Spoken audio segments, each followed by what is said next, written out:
I talk about Palantir a lot on this channel. Earnings are coming up on August 5th, which is just 3 trading days away. So does that mean you should buy calls and shares, or should you buy puts to hedge? What's going to happen with Palantir on earnings? Stick around because we're going to discuss everything you need to know about Palantir with the upcoming earnings. This is going to be a barn burner. Hey everyone, Corey here. Welcome back to the channel. I really appreciate you being here. And if you enjoy the content and you're stopping in for the first time, be sure to subscribe and tap the bell. Ding. This way you don't miss new content. That's epic. Just like this, right? Right? High five. Of course it's epic. Of course, right? High five.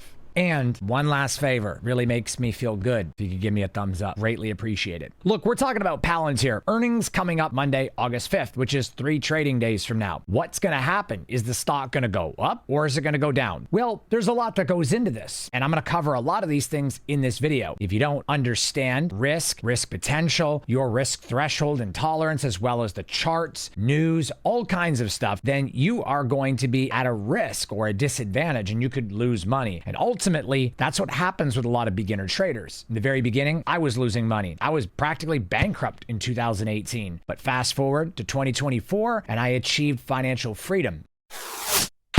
I can buy the cars that I want, houses, buy my kids dirt bikes, go on vacations, buy anything that my kids really want, as well as just enjoy life. But it wasn't always easy. It's been a hard grind and a lot of work. And I told myself if I achieved that kind of financial freedom, that I would teach others and help them learn the strategies in this video and how they can make money and become profitable and grow their wealth. So if you guys are interested, I would ultimately love to help you. It's what drives me every day. That's why I make these videos, 7 videos a week, sometimes more, and I am answering questions in my Discord practically 24 hours a day because I really am driven to help you achieve financial freedom and success. You guys can sign up at investwithcorey.com right there on the screen or in the information box below. Before we jump into the video, let me show you some of the alerts in the Discord so you can understand how powerful this Discord really is. You guys will see that I place all of my crypto picks, trades, and gems up here. Ask Corey section, answering questions all day, every day. If you guys have any questions, you'll be able to ask me anytime, day or night. But the most important thing is the profits on my trade alerts. One specific trade alert recently was Ford, and I explained to everybody that Ford was going to tank, and I'll show you exactly where this was. I love Ford right here. I love Ford, but I bought puts to hedge because it's likely to tank. Then I said Ford is tanking at 407, but this was 341. Me personally, I made $900, 501 brokerage, 450 in the other right here, or 485. I made $485 in a matter of minutes because Ford tanked. So really big trade this past week. And there was one of my students that made a lot of money, more than I did. Bought 100 contracts for 29 bucks each and sold them for 145 each. Made $11,000 overnight. I also have Jesse, who is printing money consistently. Bought SoFi for $639 a few weeks back, sold at $779, made 2,700 bucks. He's up almost $10,000 in the last 6 weeks. Sherry's up 27% on her $10,000 portfolio. And we have a lot of other trades in here. My Wayfair trade that I posted for everyone, I'm up $1,200. Now it's more like $1,600. And this student right here has made $1,100. You can see it right there, $1,100 in like a few days. So everyone in here is printing money. If you guys are interested in my one-on-one coaching, full Discord and training course, you guys can sign up at any time at investwithcorey.com right there on the screen or in the information box below. Let's dive right into this video and see what we're going to do about Palantir. There's a lot of things to discuss with Palantir and earnings coming up. Now, Palantir has done very well. Stock price is up quite a bit from earlier this year. If we go back all the way to May, we'll see the price is $21. And if we keep going back all the way to February, the price jumped from 17 all the way up to around 25. The earnings has been pretty good, although the last earnings, they technically missed on revenue due to some random analyst who jumped in at the last minute and raised the guidance way out of proportion, which is what caused Palantir to miss in the first place.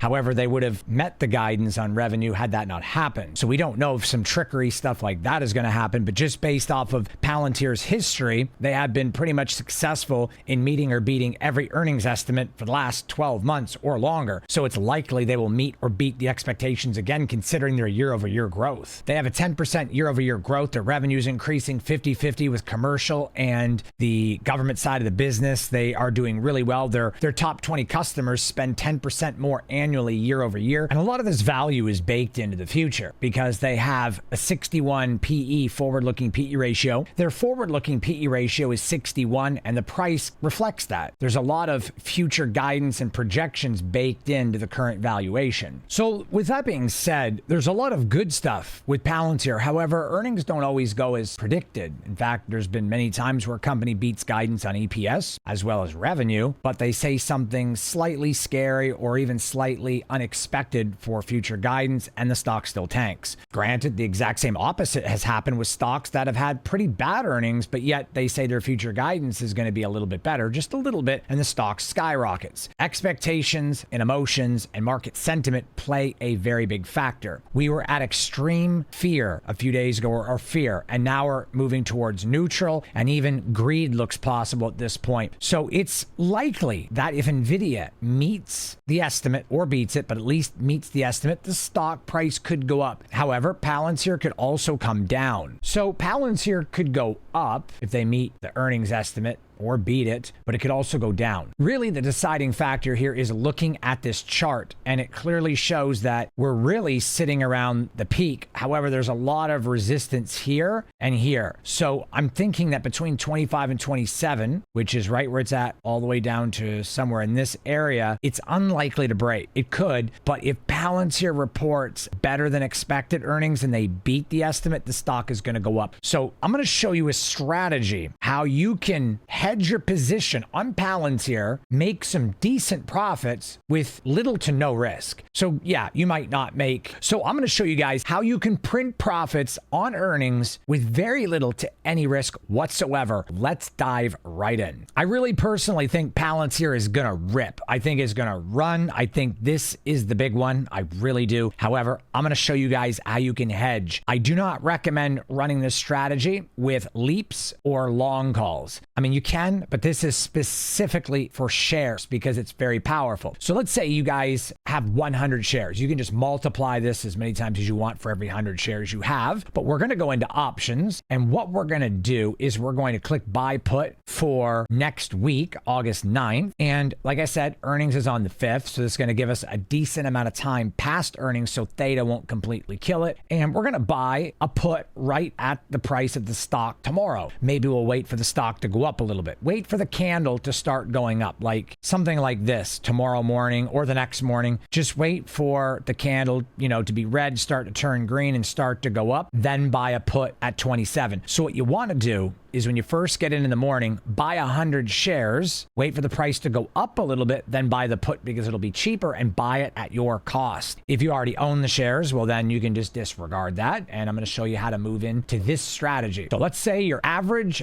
cost for the stock is $27. We're going to buy a $27 put. This is going to give us a position of protection. This is a hedge, an insurance policy, so that no matter what happens, if this stock tanks to $10, you will hardly lose any money, if any at all, with this put, because if the stock goes to 10, then the difference between 10 and 27 is $17, which is $1,700 plus the extrinsic value, which this will be worth roughly a little more than half of what it is now. So about 120. So this will be worth about $1,820. If you buy at 27 and sell at 10, you're out $1,700 plus the put of $200, $1,900, but you sell this for $1,820. So this massive catastrophic drop, you'd only be losing $80. The put just completely protected you. Now, you could also sell the put to gain back all your losses minus the $80. And at $10, you would just sell the put, or excuse me, you'd sell the call for $15 going out a month and collecting $100. Then if you get assigned, you made another $500, all profits. However, if you decide to exercise your $27 put, you could do that and sell your shares at $2,700. This way, you're only out $80. This is a complete hedge. But how do we eliminate all of the risk? Well, this is how we eliminate the last bit of the risk. $198 for the put. What we're going to do is wait for the stock to go up tomorrow or Friday. And if you're watching this in the future, it's the same exact thing. As soon as you buy shares and you get in, you wait for the stock to rise. You buy the put cheaper because the stock is on the rise. Then you sell your covered call for more premium. premium because the stock is going up. So there's more premium in the covered call. So we'll now click on sell call and we want to go $3 up. So we will sell a covered call for $30. We'll click on that. So you can see this put is only going to cost us $126. Of course, we can get a little bit of a difference in the spread if we finagle the numbers a little bit, but we're just going to say $125 to round it even. So we buy the shares, $2,700. We buy the put for $126 because we sold the short call. So now it only cost us $126 instead of $200. Now we're in for $28.26. If the stock price drops to $10, that's $1,000. We're out $18.26, but we can sell the put for $18.20. So by doing this, we've only lost $6 or zero. Sometimes you get a little bit more for your covered call, but either way, basically, long story short, this is virtually no risk now, none. Doesn't matter what happens here, you can't lose money. But what happens if the stock runs? Then what happens? Well, that would be a great question. Let me show you what happens. We buy $2,700, then we buy the put for $200, then we sell the covered call for $72. We're in for $28.28. The stock runs to $35, but we're going to get assigned at $30. So what we're going to do is we're going to collect $3,000. So we made $172, but this is going to happen on Friday, the assignment. If we see that Palantir is up on Tuesday morning after the earnings on the night before, on Monday at 4 p.m., so we're looking at it on Tuesday, and the stock is at $35, then we're going to get assigned on Friday. But the put's not completely worthless. It's probably still worth $10 or $20. So we can still get back some of that money. Not very much, but we can get about maybe $20, maybe. So we made $192. So the profit right now on 100 shares is roughly $200 with zero downside. Worst case, the stock plummets. It doesn't matter where it goes to. The intrinsic value of the $27 put makes up for your losses. That's why we're buying an in-the-money put, or at-the-money put, excuse me, ATM, at the money, right at the money, $27.20. Our cost is $2,700 or $27.20, and we buy a 27 put. Because we sold the short call, it's covered a good portion, almost half of the cost of the put. So it's either going to drop, we're going to sell the put, then sell the shares and break even, or we're going to sell the put, keep the shares, wait for it to rebound, make profit, sell covered calls, or if the stock skyrockets, we're still going to make $200. Yes, we are capping our upside, but Palantir is highly unlikely to run past 30 or 32 on earnings. When I say it's going to rip to 30 or 32. That's why I'm selling a 30 or 32 call. By buying the put at 27, we're hedging pretty much 99.9% of the downside. So we cap our upside where we could possibly make $700, $800, $900, and we're only going to make 2 or maybe 3, but we have no loss, no risk. There's absolutely no way to lose because we own the $27 put. That's why I run the strategy. It's powerful. Would you rather have no risk and make $200 or $300, or would you rather have a little bit of a risk or maybe even a major risk just to make $500 or $600? I could just run this strategy, $126, and I could run this strategy 4 times. It would cost me $468, but we already know the numbers here. We're going to make $192 if it runs. So if we do 400 shares, we can make $768 if it runs. If we do 400 shares and it tanks, then we break even. But there's no risk because we're breaking even. But we have the potential that we could make close to $1,000 with no risk.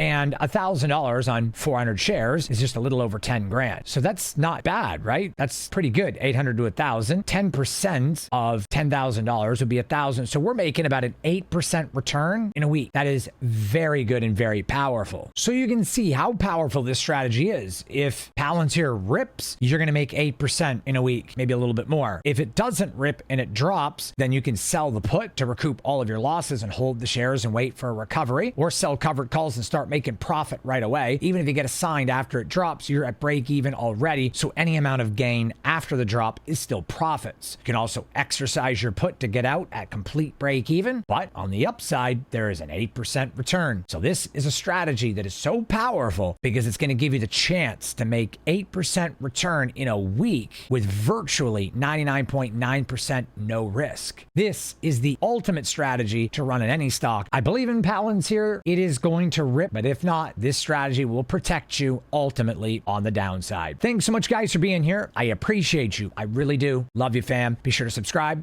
Ding. and tap that bell. And of course, give me a thumbs up as it makes me feel great for all the effort that I put into these videos. Just a little thumbs up goes a long way. And like I said, if you guys enjoy this strategy and all the other strategies I employ in my videos and you're looking to achieve financial freedom, grow your financial wealth, get better in the stock market, or maybe you're completely new, I would love to help you achieve the financial freedom you ultimately deserve. It's what drives me every single day. I love meeting and helping new people achieve their dreams and their goals. And I hope to see you soon. You guys can sign up at investwithcorey.com right there on the screen or in the information box below. It's a serious commitment and you have to be serious and dedicated to getting better for your future. Don't worry guys, this video is over, but I picked another one just for you. Doesn't look to be like it's appearing. What's going on? Hold on. This is not working. Hold on, one more time. There it goes. Right there. Click it before it disappears. Guys are going to love these videos. Right there. Remember, till the next video, let's grow our wealth together. Take care, guys.